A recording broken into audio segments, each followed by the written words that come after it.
Pennsylvania's rolling hills and river valleys hold secrets far older than its colonial history.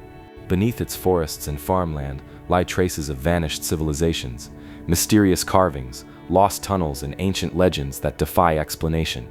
From prehistoric forts to petroglyphs and giant skeletons, the Keystone State hides mysteries that still challenge our understanding of America's past. The mystery of the Meadowcroft Rockshelter. If you follow the winding roads of southwestern Pennsylvania, not far from the Ohio border, you'll find a quiet hillside overlooking Cross Creek. It's the kind of place you'd drive past without a second thought. Thick woods, rocky outcrops, the steady sound of water running through the valley. But hidden here, tucked beneath a sandstone overhang, lies one of the most remarkable and mysterious archaeological sites in North America, the Meadowcroft Rockshelter. At first glance, it doesn't look like much, just a small natural alcove cut into a hillside. But what's buried beneath its sandy floor tells a story that challenges everything we thought we knew about when humans first arrived on this continent.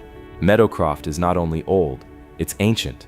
Some evidence from this site suggests humans may have lived here more than 16,000 years ago, long before the last ice age fully ended.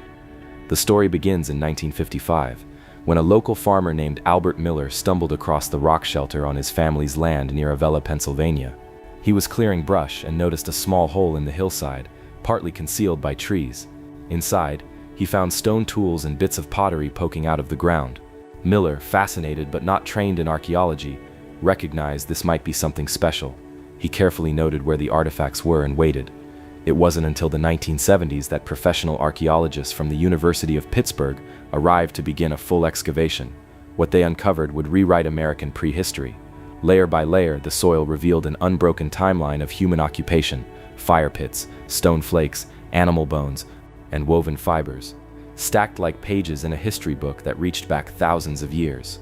When radiocarbon dating results came in, they stunned the scientific world. Some layers were nearly 16,000 years old. That was long before the famous Clovis culture, which for decades had been considered the earliest known civilization in North America. Meadowcroft, if accurate, meant people had been living in Pennsylvania at least 2,000 years before the Clovis hunters roamed the plains.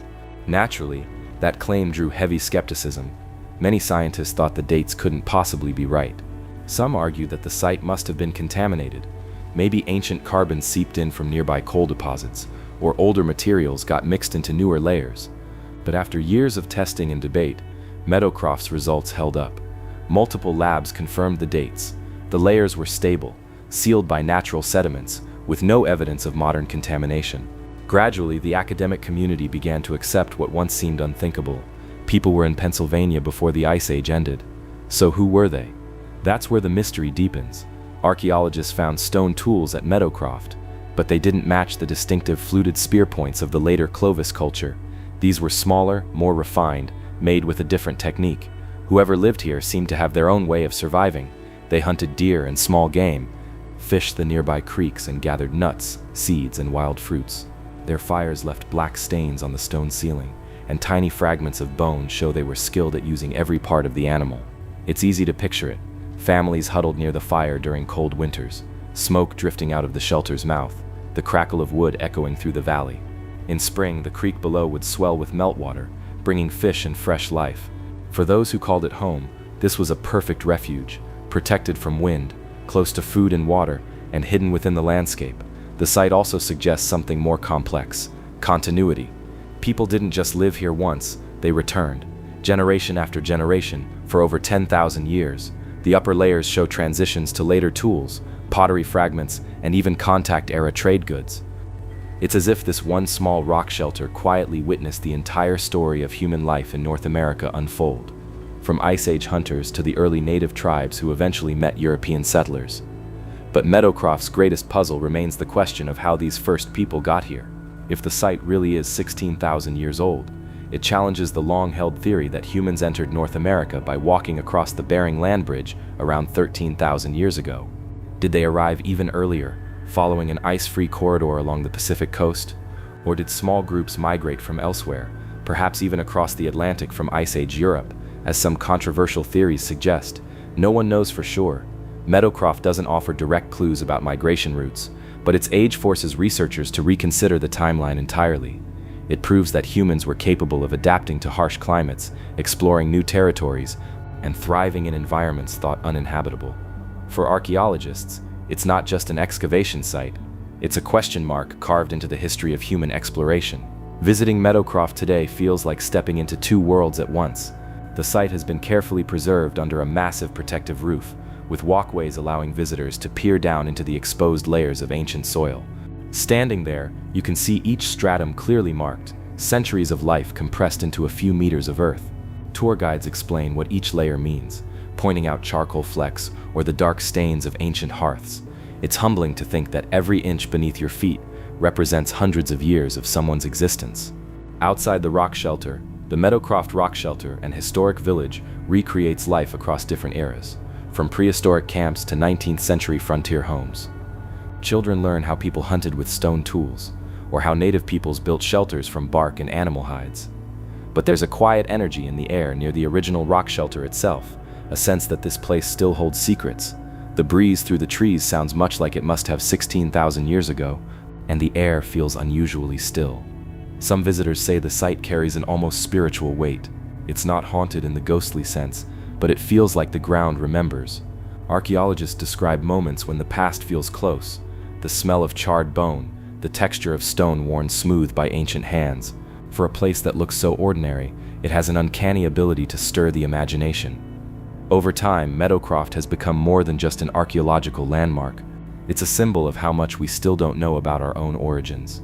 Every discovery there reminds us that history is not fixed. It's constantly being rewritten by the things we dig up, the questions we ask, and the assumptions we're willing to challenge.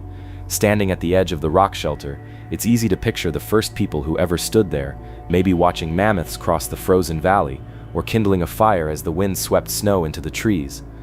They couldn't have known that tens of thousands of years later, others would be standing in the same spot, wondering who they were and where they came from. Today, the site remains one of the most carefully studied prehistoric locations in the country, and yet its mysteries persist. The radiocarbon dates are still debated by a few holdouts. New discoveries elsewhere, in places like South America and Alaska, continue to add layers to the story. But whether or not Meadowcroft's earliest dates are exactly right, its importance is undisputed. It proves that human history in North America is far older and more complex than once believed. When you leave the shelter and walk back through the forest trail, there's a moment when the sounds of the modern world fade away. All you hear is the wind, the creek, and the faint rustle of leaves. It feels ancient, familiar, and strangely alive, as if the past is still whispering somewhere beneath the soil. And that's the real mystery of Meadowcroft, not just when humans came here, but why this place above all others was chosen and remembered for so long. The Cornwall Iron Furnace Tunnels. In the quiet town of Cornwall, Pennsylvania, there's a place that looks straight out of an early industrial painting. Tall stone walls, iron gates, and the faint scent of rust lingering in the air. This is the Cornwall Iron Furnace, one of the best preserved examples of early American industry. Built in the mid-1700s, it once fueled a growing nation with cannonballs, tools, and rails. But beneath this impressive furnace lies something far stranger than its industrial past, an underground world of tunnels whose true purpose remains unclear even after centuries. Most visitors who come here see the surface story, a beautifully restored blast furnace complex with charcoal houses and casting sheds that operated through the Revolutionary War and well into the 19th century. They hear about Peter Grubb, the ironmaster who founded the operation in 1742, and the Grubb family empire that followed. They learn how tons of iron ore were smelted with charcoal and limestone, poured into molds, and sent off to build the new nation. But what most don't realize is that deep below their feet lies a labyrinth of tunnels, chambers, and shafts that were never fully mapped, and whose origins have sparked debate for generations. The tunnels were first stumbled upon by workers in the late 1800s. They were digging near one of the older sections of the furnace when the ground gave way, revealing a narrow stone-lined corridor descending into the earth. Local miners assumed it was an old ventilation shaft or drainage channel left over from early operations. But the deeper they went, the less it resembled any typical industrial passage. The walls were cut too precisely, the turns too deliberate. Some tunnels didn't seem to lead anywhere at all, ending abruptly in smoothed-out dead ends. Over time, more of these hidden corridors came to light, some connected to ore pits, others running beneath the foundry itself, and a few stretching toward the nearby hills. No one could explain why so many were built, especially since some were clearly older than the furnace above them. The ironworks records mention no large-scale tunneling projects before the mid-18th century. That gap in the timeline raised a haunting question: what was here before Cornwall furnace was ever built? Local lore began to fill in the blanks. One story claimed the tunnels were ancient, possibly built by native peoples long before Europeans arrived, used as ceremonial spaces or for storing sacred objects. Others suggested early settlers dug them for mining experiments or as escape routes during conflicts with native tribes. Then there were the stranger theories that the tunnels connected to natural caverns beneath the region, or even to hidden chambers where fire spirits were said to dwell, feeding the iron with supernatural energy. By the early 20th century, the legends had taken root. Teenagers dared each other to sneak into the forbidden tunnels after dark. Some claimed they heard faint hammering sounds deep underground, long after the furnaces had gone cold. Others reported strange symbols etched into the stone, spirals, triangles, and marks that didn't match any known miner's signs.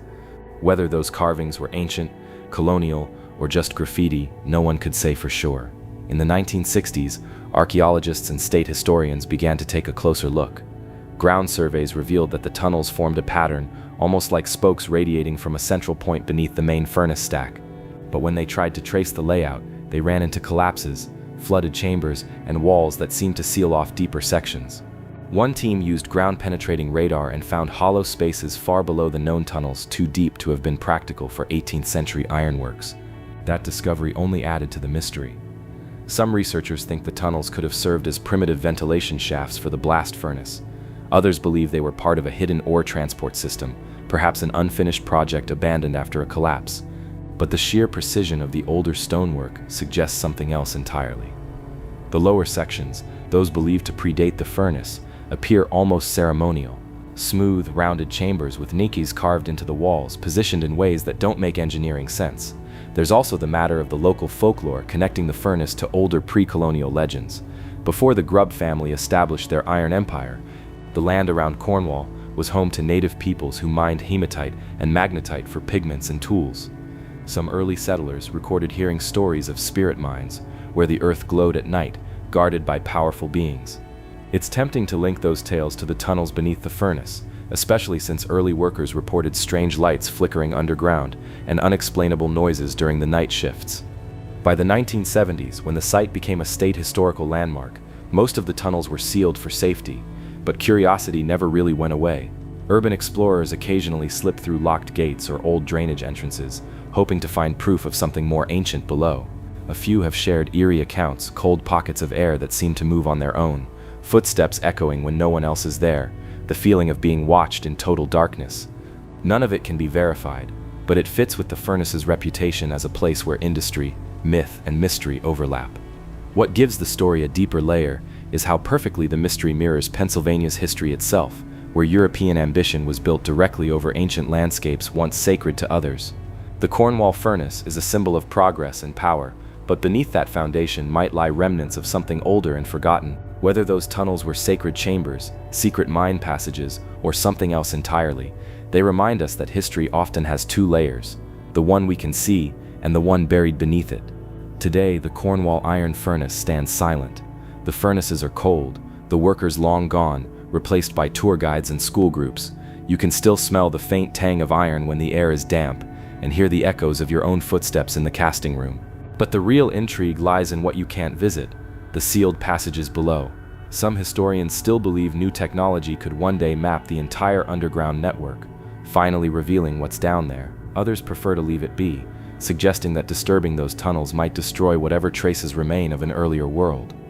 Standing on the furnace grounds today, it's hard not to wonder what's hiding beneath your feet. Maybe it's just stone, water, and forgotten shafts. Or maybe those early miners stumbled into something they couldn't explain, something that predates even the idea of Pennsylvania itself. When the last tour ends and the gates close, the furnace settles back into silence. The tunnels below remain untouched, their purpose still unknown, dark corridors of history that refuse to give up their secrets.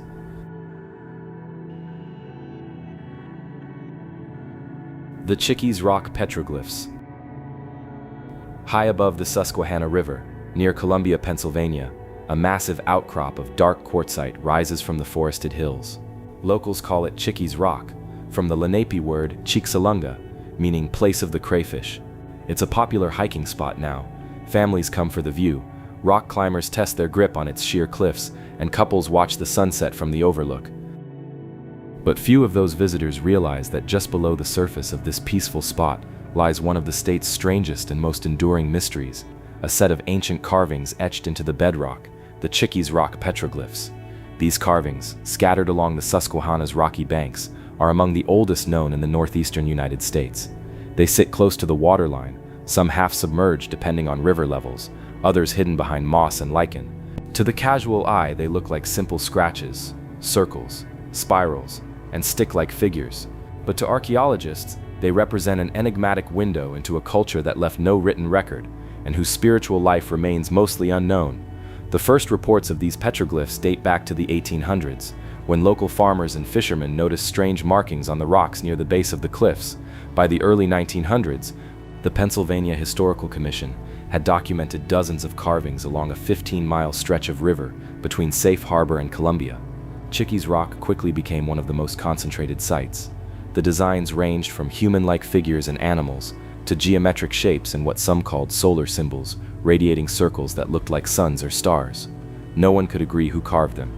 Some believed they were made by the Susquehannock or their ancestors, a people who thrived along this river valley centuries before Europeans arrived. Others thought they were older still, maybe created by unknown tribes that lived here thousands of years ago before recorded native history. The problem is, there's no reliable way to date petroglyphs directly. Unlike pottery or tools, carvings on rock don't contain organic material for radiocarbon testing. So the age of Chickies Rock's carvings remains uncertain. They could be 500 years old, or 5,000. The Susquehannock themselves were known to revere the river as sacred. To them, it was a living spirit, the lifeblood of the valley. It's easy to imagine why ancient peoples would carve symbols into the rocks along its edge. Places where water meets stone often held spiritual power. Some archaeologists believe the petroglyphs were part of ritual practices, offerings, prayers, or records of significant events.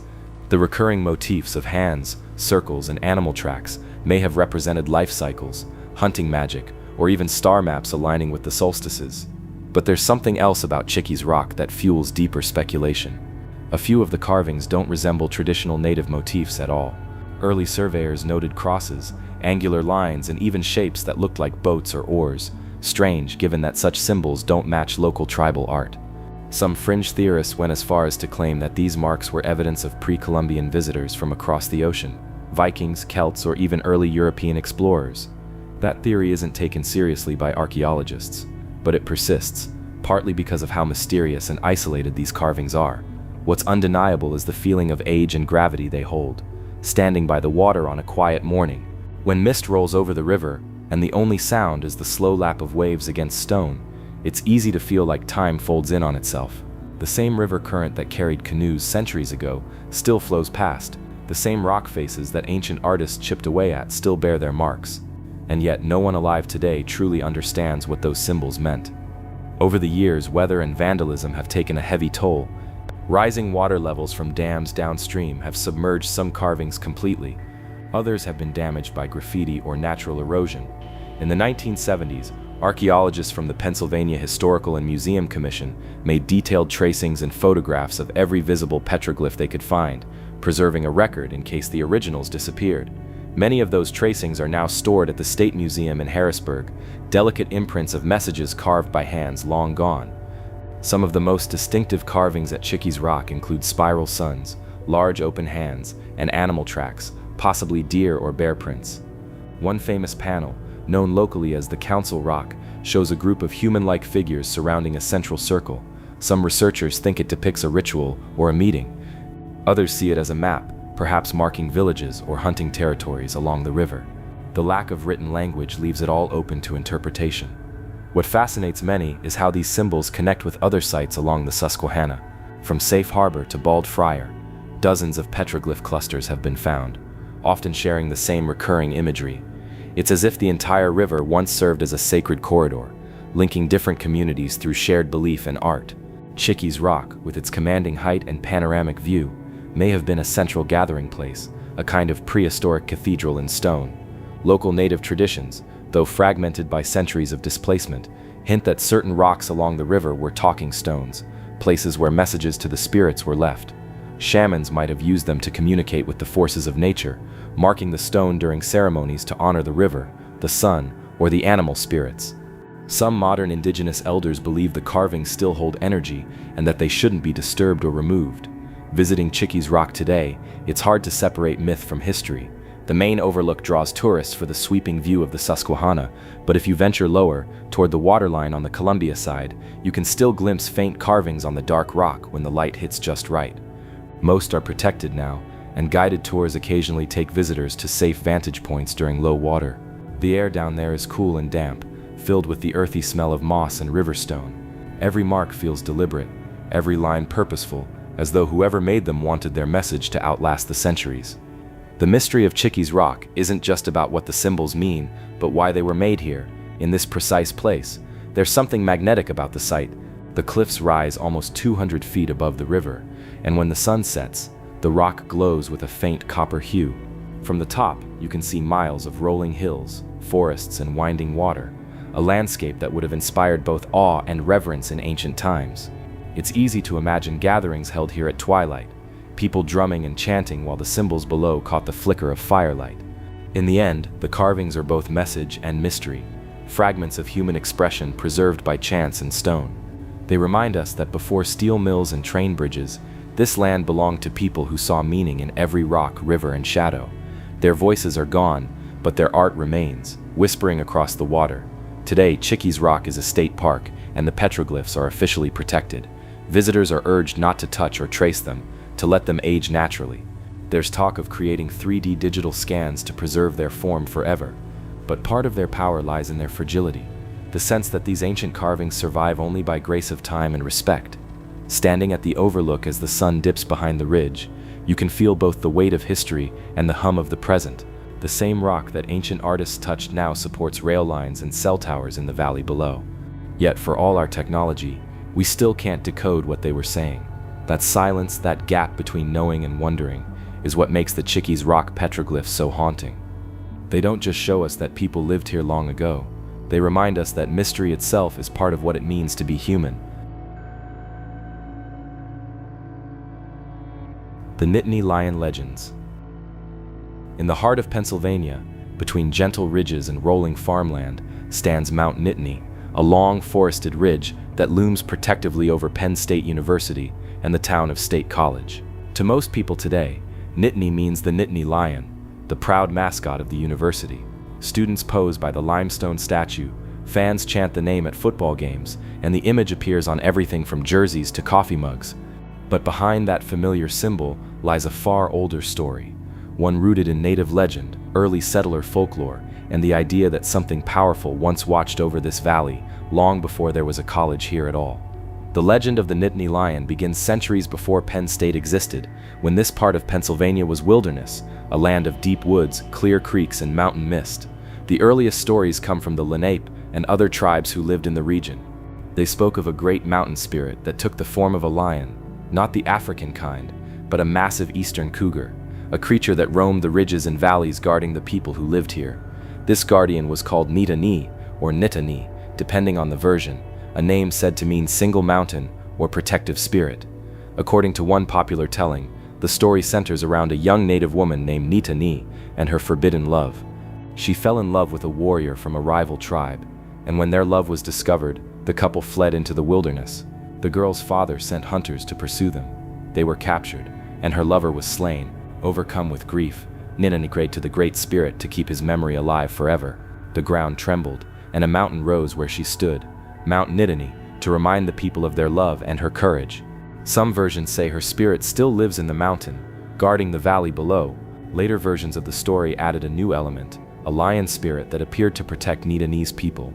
This lion became a symbol of bravery and guardianship, defending the valley whenever danger approached. When settlers came to the area in the 1700s, they heard these tales and began calling the surrounding land Nittany Valley. The cougar or mountain lion was still common then, a silent, shadowy predator that roamed Pennsylvania's forests. To early farmers and hunters, it was both feared and respected, an animal that seemed to belong more to myth than to flesh and bone. By the late 1800s, however, the eastern cougar had nearly vanished from the region. Deforestation and overhunting drove it to extinction. The forests grew quieter, but the legend of the Nittany lion didn't fade. Instead, it transformed. When Penn State was founded in 1855 as the Farmers' High School of Pennsylvania, the surrounding community still spoke of Mount Nittany as a sacred or mysterious place. Students would hike its slopes and talk about the spirit lion said to guard them. The legend had become a symbol of protection and pride, passed from native lore to frontier myth to collegiate identity.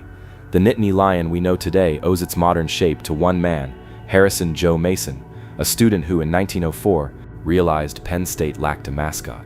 While visiting Princeton, he saw their famous tiger emblem and decided his school needed a creature just as noble. Drawing from the old mountain legend, he chose the Nittany lion, a fierce but local guardian that represented courage and independence. The name stuck immediately. Within a few years, the Nittany lion had become the heart of Penn State's spirit, a link between the modern university and the wild past of the land it stood on. Still, the deeper folklore never disappeared. Locals in Center County continued to whisper about strange sounds on Mount Nittany at night, deep, throaty growls echoing through the trees. Hikers claimed to see fleeting shadows in the moonlight, too large for bobcats and too silent for deer. The Pennsylvania Game Commission insists the eastern cougar is extinct, but occasional reports of large tawny cats persist even today. Whether those are escaped pets, western mountain lions wandering east, or something else entirely, no one can say. But for those who grew up in the valley, those sightings always lead back to one thought: maybe the Nittany lion still watches over its mountain. Mount Nittany itself is a place that feels ancient. The trail to the summit winds through thick oak and pine forest, climbing steadily to rocky overlooks that give panoramic views of the entire valley. From the top you can see Penn State's campus spread below like a model city, tidy, sunlit, surrounded by the folds of blue-green hills. It's easy to understand why early people would see it as sacred. The mountain seems alive. On windy days, the treetops roar like an ocean, and you can almost hear whispers carried on the air, something between wind and voice. Local folklore says that as long as the mountain stands, Penn State will thrive. When developers once proposed cutting part of it for quarrying, students and alumni organized massive protests. The movement to protect Mount Nittany became a rallying point for community identity. In 1945, the Mount Nittany Conservancy was formed, ensuring that the mountain and the spirit that supposedly guards it would never be lost to industry. Even now, the group maintains the trails and forests, keeping the legend alive in a very literal way. There are other, subtler layers to the Nittany story. Some historians suggest that Nittany may have been a real person, a leader or healer among her people whose name was later mythologized. Others think the entire tale was an early romantic invention, inspired by similar native legends from the Great Lakes and adapted to Pennsylvania's landscape. But whether historical or not, the myth feels rooted in something real, the human instinct to give meaning to the land, to imagine guardians watching over the places we love. In that sense, the Nittany lion legend is more than folklore. It's a conversation between generations. It links the Lenape, the settlers, and the modern Penn State community through a single enduring symbol of protection and pride. The story changes shape over time, but its heart remains the same. The belief that this valley is special, watched over by something powerful, whether spirit, mountain, or memory. Today, if you visit the limestone Nittany Lion Shrine on campus, it feels almost reverent. The statue, sculpted in 1942 by Heinz Warnecke, has become one of the most photographed landmarks in Pennsylvania. People touch its paw for good luck before exams, weddings, and big games. But beyond the stone and ceremony, it carries something older, a whisper of the ancient guardian whose spirit is said to live in the hills above. At night, when the campus grows quiet and the valley falls under the weight of stars, you can still look toward Mount Nittany and imagine the silhouette of a great cat watching from the ridge. Maybe it's only imagination, or maybe, as the old Lenape believed, the spirit of Nittany and her lion still linger, keeping watch over the valley she once loved. Whether myth, memory, or metaphor, the Nittany lion endures as more than a mascot. It's a reminder that every place, no matter how modern it seems, has roots deep in mystery. Beneath the roar of the crowds and the flash of stadium lights, there's still that quiet ancient heartbeat, the mountain, the guardian, and the legend that refuses to fade.